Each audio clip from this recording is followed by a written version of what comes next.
Welcome to the Project Management Prepcast, the direct route to PMP exam success. Here's your instructor, Cornelius Fichtner. Hello and welcome back to part 2 of our lesson on the Direct and Manage Project Work Process. I'm your instructor, Cornelius Fichtner. In part 1, we gave you an in-depth overview of this process. Let's now jump over to the detailed inputs, tools, techniques and outputs, and then do a review at the end as well. Let's take a look at the ITTOs, the inputs, tools, techniques and outputs here in this process by checking out figure 4-6 from the PMBOK guide. The primary input is obviously the project management plan because it holds the plan that needs to be worked on during this process now. If there are any approved changes, then they would also be an input here. What we get out of the direct and manage project work process is work performance data and completed deliverables, possibly even requests for change and updates. With the project management plan being a living document, it's continuously being updated throughout the project, especially here during execution of the work. Let's go through the inputs of the direct and manage project work process. First, there is the project management plan. No surprise, as I mentioned just now, this is the plan that we want to execute here. Next, we have the approved change requests that now need to be implemented. Somebody has to work on these, as well as enterprise environmental factors and organizational process assets. Let's jump into the details, beginning of course with the project management plan. This is the document that integrates all the important project information. Again, this is not the schedule, this is the integrated project plan. It integrates all the subsidiary plans from all the other knowledge areas. To remind you of a few examples, they're certainly not limited to the quality management plan, stakeholder management plan, requirements management plan, cost management plan, you name it. And of course, the baselines of cost, scope, and schedule. The project management plan defines exactly what work is needed to complete the project. This process puts the plan into action. So there is no wonder that you're going to need this collection of outputs from the other processes as inputs to directing and managing your project's work. The approved change requests are also inputs to the direct and manage project work process. But frankly, when I look at this picture here and I imagine that that piece of paper that she's holding represents a change request, then these three folks, they're way too happy. When I get a change request, I'm usually not that happy, unless, of course, the change request is something like, we are going to double your budget. Anyway, change requests that have been approved, they may alter or redefine what is being executed and carried out by the plan. An approved change request is the output of the Perform Integrated Change Control process. The change requests are approved for implementation by the Change Control Board, who reviews and authorizes any change. A change request typically changes the work that must be directed and managed, but on occasion it may modify something specific to the execution of the project work, like a document change or a change to a policy or procedure or a plan.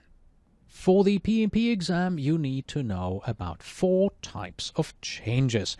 And let's begin with preventive action and corrective action. When we're talking about preventive action, here we're trying to minimize or avoid risk. This is a requested change to prevent negative future possibilities. The requesting action is to protect future performance to ensure that it matches the planned or expected performance. For example, an important shipment using a large semi-truck is to transport items from point A to point B. During a site visit to point B, it's observed that the entryway may be too small for the semi to actually drive through and deliver smoothly or jeopardize proper handoff of the items. As a preventative action, the use of 2 smaller trucks for the delivery is requested. Corrective action, on the other hand, they bring things back in order to make things right, realigning performance back to the plan. For example, software code was constantly delivered with bugs and could not be used or tested at the customer site. You analyze the root cause and determine that it was due to a lack of integration testing. Therefore, you issue a corrective action to add integration tests prior to each release. This was approved, and now you would implement this process, essentially resetting the work or plans to make certain that they are properly aligned. The third type of change is defect repair. Here we're talking about fixing, restoring, or mending a problem or non-compliant item. An example of modification of a non-conforming product during quality inspections or validating, you may find a manufacturing problem with deliverables that needs fixing. For instance, if you develop software, you find that the wrong colors are used to display errors and warning messages. In that case, a defect repair request will be issued. Once approved, it is then implemented here in this process. And finally, update changes. These are changes affecting the project management plans and documents under control, in which case the modifications or inclusions of new content would be requested. Our third input are the organizational process assets. We use these to ensure that all the various influences on the direction and management of our project are properly taken into account as we perform the project work. Few examples here: standard guidelines and work instructions, file management and requirements, issues and defect management databases, communication requirements and rules like media, security requirements, and certainly if we brainstormed enough we could come up with other examples of corporate policies that are impacting your direction and management of project work. There are, of course, many more influences on how you direct and manage a project. We're also concerned with those that come from your surroundings and how things are interpreted. These are referred to as the enterprise environmental factors. They are influential to the direction and management of the project. The distinction between the OPAs and the EEFs here, sometimes a little bit blurry. Nonetheless, here we focus on environmental influences, like the company culture that surrounds you and your team, but also the culture of the others that you are working with, customers, sellers, and so on, the risk tolerances of stakeholders, the stakeholder styles and communication preferences, the infrastructure like the facilities and place that the work is being done in. These are only a few examples. As you can tell, these factors affect every project in their own unique ways, whether it's explicitly or implicitly. We have 3 tools and techniques that we apply here in direct and manage project work. First is the expert judgment and experience that comes with managing projects. That expertise could also come from various sources, such as consultants and subject matter experts. We won't be looking at that in detail at all. Expert judgment on what needs to be done on your project, on how the project needs to be executed, the work that we need to do. It's pretty straightforward. We're going to take a little bit of a look at meetings. We have all been in them, participated in them, we've led them. Here we can exchange information, make decisions, and work out options. On the other hand, we're going to go a little bit more in-depth into the project management information system, a term that may be unfamiliar to some. So let's take a look at that in greater detail. But we'll begin with the meetings. We have all sat through them. We know their importance, especially in terms of directing and managing the project work. Meetings can generally be grouped into 3 broad categories: conduit to share and exchange information, like your status meetings, a forum to brainstorm, evaluate suggestions, and work out ideas or proposal. And they're also an avenue to making decisions, whether immediate or long-term, minor or major, simple or complex. A point to remember is that when using this technique, meetings, you want to make it effective. This includes involving only the appropriate participants that benefit from their involvement and bring or pull value from the session. No value is brought by requiring a stakeholder to participate if they bring nothing to the meeting and get little out of it, except maybe some nice-to-know stuff. When we talk about the project management information system, we don't necessarily mean computer software. On a smaller project, you may decide that your project management information system, your PMIS, consists simply of a binder in which all your project documentations are kept and how you manage it. Yes, it can be as simple as that, but normally a PMIS is a bit more elaborate. The project management information system theoretically are automated tools that are helping you to store, retrieve, and distribute your project documentation, helping you keep track of the hours and resources spent on the project, providing a place and possibly a workflow engine to input, review, and approve all your requested changes. And yes, you can tell from these diverse examples that the PMIS is not necessarily a single integrated system either. You can have a few software applications and a few manual processes and filing systems, and together they all form the tool and technique that we call the PMIS, the Project Management Information System. Do you remember what the main purpose of this process is? Sure you do. The main purpose is to coordinate work production and drive the overall project work to completion. The project manager and the project team, they direct performance of the planned project activities, and they manage the various technical and organizational interfaces that exist within the project. And the million-dollar question is, how are you going to do that? What enables you to systematically, step by step, execute your project? Well, the answer is the project management methodology. Of course, the project management methodology defines the processes that help the project team to implement the project. And this project management methodology is really part of your expert judgment and also part of our project management information system and how we run the meetings. And this is how these three tools and techniques are pulled together into a whole. We have 5 outputs in this process. First of all, we have the deliverables. The work is complete and now we have something to show for. We also have some work performance data, because now that the work is complete, well, how did it go? Were we ahead of schedule, behind schedule, etc.? And yes, we do create some change requests as an output from this process as well. These first 3 outputs we'll discuss in more details, but the next 2, they're pretty straightforward, and well, just describe them here. They are project management plan updates. Anything that we change in the plan goes into this particular output here, and the same thing for project document updates that are not part of the plan, but we may still need to update them during this process.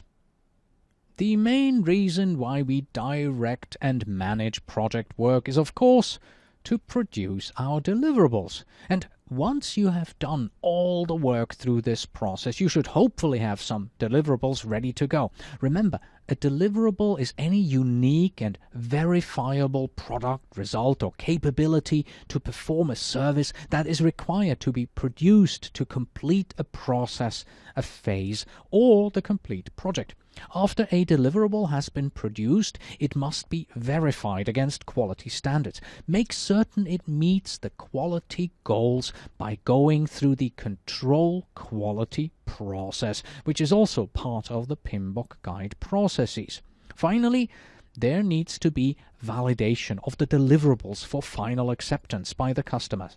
The deliverable must be measured against the requirements established in scoping processes. This is completed during Validate Scope, which is also one of the sister processes here in the PMBOK guide. Performing the work gives you work performance data.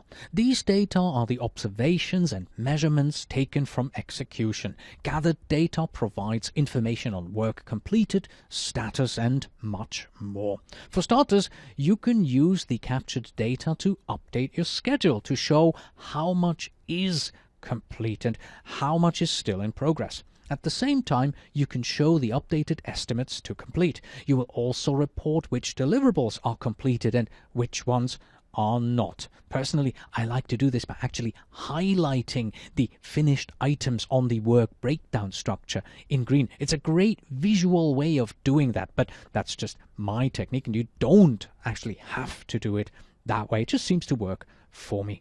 You can also demonstrate progress in terms of key performance indicators, KPIs, or technical measures. For instance, your software project is aiming for certain user experiences, and there may be certain metrics seeking indication that the program is in fact moving towards that user experience or not. For example, page load time and the number of charts displayed per page and the refresh rate of the chart if data has changed. Additionally, you can acquire user data on quality and changes, such as the number of change requests versus approved ones, and data on the number of defects, their cost, their impact, etc.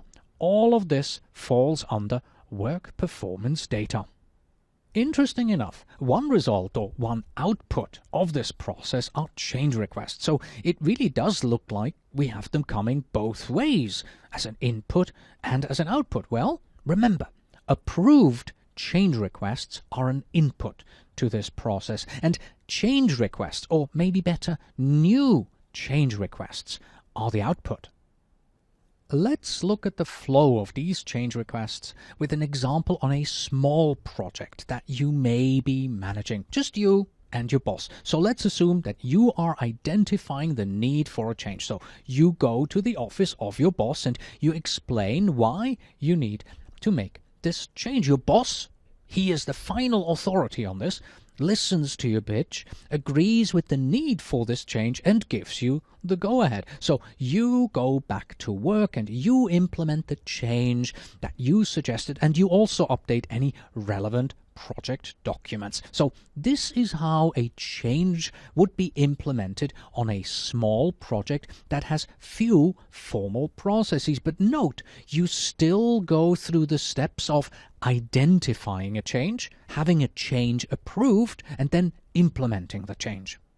But now let's scale this up and do the same thing for a large project that has an integrated change control system. It all begins with the need for a change that is identified. As part of the process that we are looking at here, direct and manage project work, we are going to fill in a change request form. And because we filled in this form, it means that we have just created one of these new change requests as an output from our process. Next, we are going to be handing this change request form off to the process of perform integrated change control. So the output that we just created now becomes an input to this second process. And because we are in a different process, I also changed the color of the boxes from purple to blue. So the blue boxes are for perform integrated change control. In this process, we will now apply expert judgment to this new change request, and our change control board will approve it. And by approving it, the change control board is basically saying the same thing as the boss did in our last slide. They're saying, okay, let's do it. So by approving the change request, the change control board has created an approved change request as an output in the perform integrated change control process there in blue. And here's what happens next.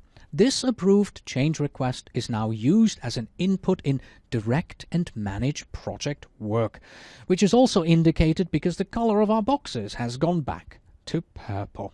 This approved change request is now implemented by our project team. In essence, they are going to do the work described in the change request. And the result of all of this is that the change is complete, and this completed change could be one of the other outputs that we have in this process, like a deliverable that was produced or an update to the project management plan or the other project documents. The basic concept from this to remember: a change request is created, documented, approved, implemented, and then closed. And please do remember that change requests can originate in many of our processes. So the first 3 boxes in this drawing, they could really be colored in red for the control risks processes, or they could be green for control quality, or they could be orange for manage stakeholder engagement. But the blue and the purple processes perform integrated change control and then direct and manage project work to implement the change. Those remain the same. Let's review. Direct and manage project work is the process necessary for directing the various technical and organizational interfaces that exist in the project, enabling you to execute the work defined in the project management plan. Your primary output are the deliverables, closely followed by the work performance information, which reports on the status of the project and will be used by other processes. Be aware, although it is the project manager's responsibility for ensuring that the project plan is accomplished, the entire project team must make important contributions to the various aspects of the project. And this concludes our look at the direct and manage project work process. So, what type of questions do we see in sample tests online or in books? Well, direct and manage project work is one of the key project management processes. You really have to understand what the process is and what the concepts behind the process are. Knowing the challenges that face every project and every process are important. Think about what challenges you are facing yourself when you're performing this process. Another question that we have seen simply asked: in which process are most resources spent? Direct and manage project work or project plan execution is a good choice. In another, scenario-based question, you are the project manager of a new project and management is asking you to implement a method to document and manage changes to the characteristics of the project. The question is, what is management asking you to build? The answer is a configuration management system. Not necessarily specific to this process, but always a great favorite is the following question: what is a project plan? And from the various answers, you would have to select this one. It is a formal, approved document used to guide both project execution and project control. And a very mean question that we have seen, similar to the first one we mentioned, is: which of the following is an output of direct and manage project execution? And you know how much I like these input tool technique and output questions, because they make you think, oh, I can just memorize the names of these. But didn't I say it was a mean question? Because they list 4 items that have seemingly no connection to the process whatsoever. Answer A, quality plan. Answer B, project staff assignments. Answer C, issues log. And answer D, training. And if you think back to the 3 outputs that we have in this process, none of these matches.